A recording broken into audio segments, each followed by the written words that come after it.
അപ്പം നമ്മൾ നാരങ്ങ വെള്ളം നമുക്ക് പിഴിഞ്ഞെടുക്കാം. അപ്പം നമുക്ക് കുറച്ച് പഞ്ചസാര ഇടണം, കുറച്ച് ഉപ്പും കൂടി ഇടണം. രണ്ടും കൂടി ഇട്ടാലേ ഇതിന് നാരങ്ങ വെള്ളം ഇല്ല. അപ്പം നമ്മൾ കുറച്ച് പഞ്ചസാരയും കുറച്ച് ഉപ്പും കൂടെ ഇടും. അപ്പം നമ്മുടെ നാരങ്ങ വെള്ളത്തിനകത്ത് ഞാൻ ആദ്യം കുറച്ച് ഈ നോർമൽ വെള്ളം ഒഴിച്ചു, പിന്നെ ഞാൻ കുറച്ച് തണുത്ത വെള്ളം ഒഴിച്ചു. അപ്പം നമുക്ക് ഈ ഇതൊന്നിങ്ങനെ ഒന്ന് നല്ലതായിട്ടൊന്ന് ആക്കി കഴിയുമ്പോൾ ഇത് വേണേൽ മിക്സിയിലിട്ട് ഒരൊറ്റ അടി അടിച്ചാൽ മതി. അന്നേരം അങ്ങ് നല്ലതായിട്ട് ഇതാവും.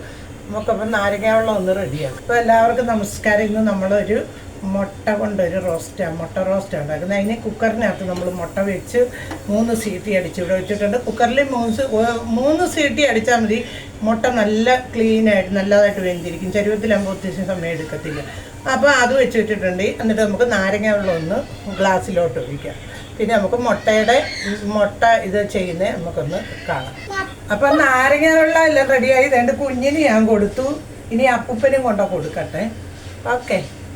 കണ്ടോ, നാരങ്ങ വെള്ളം കൊണ്ട് ഒരുത്തി പോകുന്നു. പിന്നെ ഞാൻ നാരങ്ങ വെള്ളം ഇപ്പം ഞാനും ഒരു ഗ്ലാസ് കുടിക്കാമല്ലോ ചെല്ലിയാ ചൂട് കൊണ്ട് പോയാൽ. ഞങ്ങളിപ്പം വൈകിട്ട് ചായ ഒന്നും അനത്തത്തില്ല. ഈ നാരങ്ങ വെള്ളം വരുന്നുണ്ട് അനത്തുന്നു. അപ്പം നാരങ്ങ വെള്ളം എല്ലാം പിഴിഞ്ഞ് കൊടുത്തു. ബാക്കി ഇത്രയും നാരങ്ങ വെള്ളം ഇവിടെ ഇരിക്കും. ഈ ചൂടായതുകൊണ്ട് നാരങ്ങ വെള്ളം കുടിക്കുന്നത് എല്ലാവർക്കും നല്ലത്. അപ്പം നമുക്ക് മുട്ട ഫ്രൈ ചെയ്യാനുള്ള ഉള്ളി എടുക്കാം. അപ്പം നമ്മുടെ മുട്ട കണ്ടോ പുഴുങ്ങിയെടുത്തിട്ടുണ്ട്. കണ്ടോ, നല്ല വൃത്തിയായിട്ടില്ല. ഇനി ഇതും നമുക്കൊന്ന് പൊളിച്ചെടുക്കാം.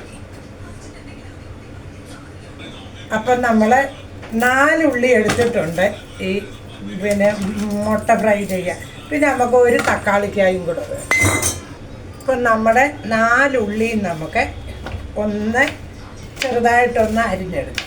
പിച്ചാത്തി ശരിക്കും മുറിയാത്തതുകൊണ്ട് ഇച്ചിരി ഉള്ളിയൊക്കെ ഇച്ചിരി വലുതായിട്ടാണ് വരുന്നത്. എങ്കിലും നമുക്ക് എത്രയും ചെറുതാക്കി എടുക്കാം, അത്രയും ചെറുതാക്കി എടുക്കാം.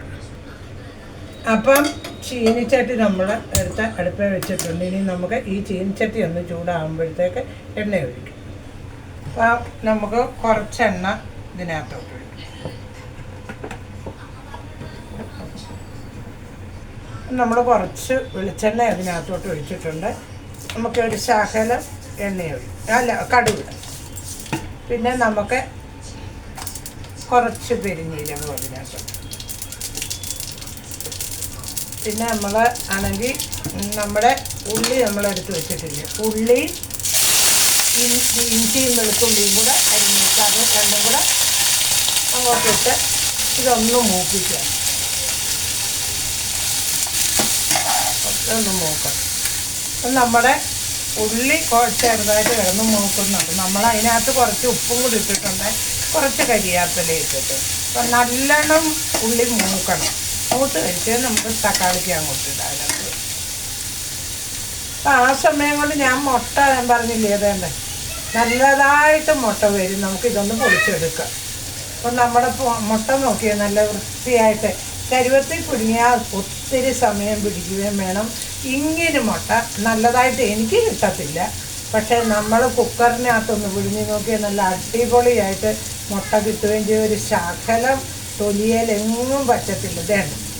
കണ്ട നല്ല അടിപൊളി മുട്ടയായിട്ട്. അപ്പം നമുക്കിതെല്ലാം ഒന്ന് പൊടിച്ചെടുക്കാം. അപ്പം നമുക്ക് കുറച്ച് മല്ലിപ്പൊടി, കുറച്ച് മുളക് പൊടി, പിന്നെ കുറച്ച് മല്ലിപ്പൊടി, പിന്നെ നമുക്ക് കുറച്ച് ഗരം മസാല, നമ്മൾ പൊടിച്ച ഗരം മസാല തന്നെ അതിൽ കുറച്ച് ഇച്ചിരി ഏറെ ഇടുന്നുണ്ട് ഞാൻ ഒരു രുചിക്ക്. അപ്പം അത് വിട്ട് നമുക്കിതൊന്ന് നന്നായിട്ട് ഇളക്കി മസാലയൊന്ന് ഈ ഉള്ളിക്കകത്ത് കിടന്നൊന്ന് ചൂടാവണം. എന്നിട്ട് നമുക്ക് ആ തക്കാളിക്ക എടുത്തിട്ട് ഇതിനകത്ത് ഇട്ട് തക്കാളിക്ക ഒന്ന് വാടിയിട്ട് നമ്മുടെ മുട്ടയെല്ലാം കൂടെ ഇടും. ഓക്കെ. അപ്പം നമ്മുടെ ഇഞ്ചിയും വെളുത്തുള്ളിയും ഉള്ളിയും കൂടെ നല്ലോണം മൂത്തിട്ടുണ്ട്. മുളക് പൊടിയൊക്കെ ചേർത്ത് ഗരം മസാലയും മല്ലിപ്പൊടിയും ഒക്കെ ചേർത്തു. ഇനി നമുക്ക് ഈ തക്കാളിക്ക ഉണ്ടല്ലോ. അപ്പം തക്കാളിക്കയും കൂടി ഇട്ട് നമുക്ക് ഒന്ന് അടച്ച് വെച്ചിട്ട് വേണം മുട്ട ഇടാൻ, അല്ലെങ്കിൽ മുട്ട അങ്ങ് പൊടിഞ്ഞിട്ടു. അപ്പം ഞാൻ പറഞ്ഞില്ലേ നമ്മൾ മുട്ടയെല്ലാം നല്ല അടിപൊളിയായിട്ട് കിട്ടിയിട്ടുണ്ട്. നിങ്ങളിങ്ങനെ ഒന്ന് പിഴുങ്ങി നോക്കി കുക്കറിനകത്ത് നല്ല അടിപൊളിയായിട്ടിരിക്കും കേട്ടോ. അപ്പം നമുക്ക് ആ സമയം കൊണ്ട് ഒരു തേങ്ങ ഒന്ന് പൊട്ടിച്ച് നമുക്ക് ഇച്ചിരി ഒരു ഉപ്പുമാങ്ങ ചമ്മന്തിയും കൂടെ ഇതിൻ്റെ കൂടെ അരയ്ക്കാം. രാത്രി അച്ഛനും അമ്മയുള്ളൊരു തേങ്ങ വെള്ളം കുടിക്കരുതെന്ന് പറയും. അപ്പം നമ്മളൊരു തേങ്ങ ഉണ്ട്, അത് പൊട്ടിച്ചെടുത്തിട്ടുണ്ട്. വലിയ ഇതൊന്നും ഇല്ല, ഇവിടെ നിന്ന് മേടിച്ച തേങ്ങ ഇല്ല, എന്നാലും കുഴപ്പമില്ല. തേങ്ങ വെള്ളം അങ്ങ് കളയാൻ മാറ്റി വെക്കാം. നമുക്ക് ഈ തേങ്ങ ഇച്ചിരി തിരുമ്മിയിടും. അപ്പോൾ ആ സമയം കൊണ്ട് നമ്മുടെ ഈ മുട്ടയുടെ ഫ്രൈ ചെയ്യുന്ന നമ്മുടെ എണ്ണയൊക്കെ വേണ്ട നല്ല തെളിഞ്ഞ് വന്നിട്ടുണ്ട്. തവി ഇതേ വെച്ചങ്ങ് ചൂടായതുപോലെ. അപ്പം ഞാൻ ഒന്ന് ഇളക്കി. ഇനി നമുക്ക് ആ മുട്ടയെല്ലാം ഇതിനകത്തോട്ട് ഞാൻ ഈ മസാല പിടിക്കാൻ വേണ്ടി ഇങ്ങനെ ഒന്ന് വരഞ്ഞായിരുന്നു. അപ്പം നമ്മുടെ മുട്ടയെല്ലാം നമുക്ക് ഇങ്ങനെ ഒന്ന് വരഞ്ഞങ്ങോട്ട്. ഇതിന് ചാറ് വെക്കത്തില്ല, ഫ്രൈ അല്ലേ, മുട്ട ഫ്രൈ. അപ്പം നമ്മുടെ മുട്ട താഴെ പോയി. അപ്പം നമ്മുടെ മുട്ടയെല്ലാം ഞാൻ അരിഞ്ഞെടുത്ത് ഇട്ടിട്ടുണ്ട്. അപ്പം നമ്മുടെ മുട്ട നമുക്ക് ഫ്രൈ, നമ്മുടെ മുട്ടയെല്ലാം നല്ല ഫ്രൈ ചെയ്ത് വെച്ചിട്ടുണ്ട്. ഇനി നമുക്കിതൊരു ശകലം ഈ മുട്ടയെല്ലാം ഒന്ന് മസാല പിടിക്കാൻ വേണ്ടി നമുക്കൊരു 2 മിനിറ്റ് ഇവിടെ ഇരിക്കട്ടെ. എന്നിട്ട് നമുക്ക് ഇതൊന്ന് അങ്ങ് മാറ്റി വെക്കാം.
ആ സമയത്ത് നമുക്ക് ഇച്ചിരി തേങ്ങ ഒന്ന് തിരുമ്മിയെടുക്കാം.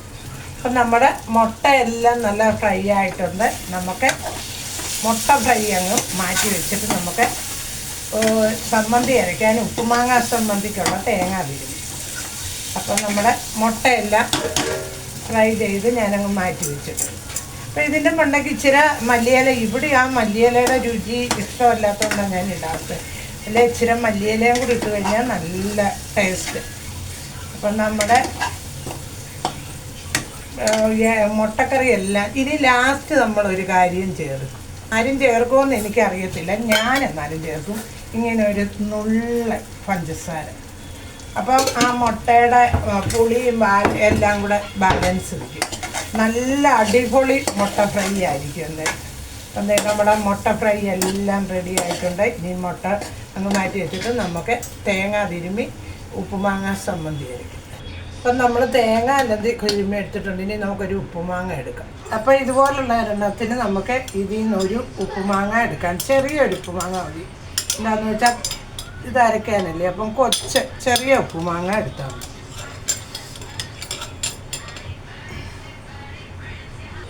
അപ്പം നമ്മൾ ഇത് ഒരു ചെറിയൊരു ഇതുപോലുള്ള ഇട്ട് പിടിച്ചതേണ്ട ഒരു ഉപ്പുമാങ്ങ എടുത്തിട്ടുണ്ട്. അപ്പോൾ ഈ ഉപ്പുമാങ്ങ നമുക്ക് തൊലിയൊന്നും കളയാതെ നമുക്ക് ഇതിലോട്ട് അരിഞ്ഞിട്ട് നമുക്ക് ചമ്മന്തി അരയ്ക്കാം. ഞാൻ ആ മിക്സിയുടെ ജാറിനകത്തോട്ട് ഇടാം. അപ്പം നമുക്ക് കുറച്ച് മുളക് പൊടി ഇടാം. അപ്പം നമുക്ക് കുറച്ച് മുളക് പൊടി ഇട്ടിട്ടുണ്ട് നമ്മൾ. പിന്നെ ഉപ്പ് നമുക്ക് ഇതിന് ഉപ്പുമാങ്ങ അല്ലേ, ഉപ്പുണ്ടോയെന്നറിയാം. പിന്നെ ഒരു കഷ്ണം ഉള്ളി, കുറച്ച് കരിയാപ്പിലയും മാങ്ങായും കൂടെ എടുത്തിട്ടുണ്ട്. ഹൃദയമായി കിടന്ന് അണ്ണാക്ക് വെക്കുന്നു. അപ്പം നമ്മളെ സമ്മന്തി എല്ലാം അരച്ചെടുത്തിട്ടുണ്ട് കേട്ടോ. ഇവിടെ നമ്മളത് നല്ല അടിപൊളിയായിട്ട് ഉപ്പുമാങ്ങ സമ്മന്തി എല്ലാം ഉണ്ടായി.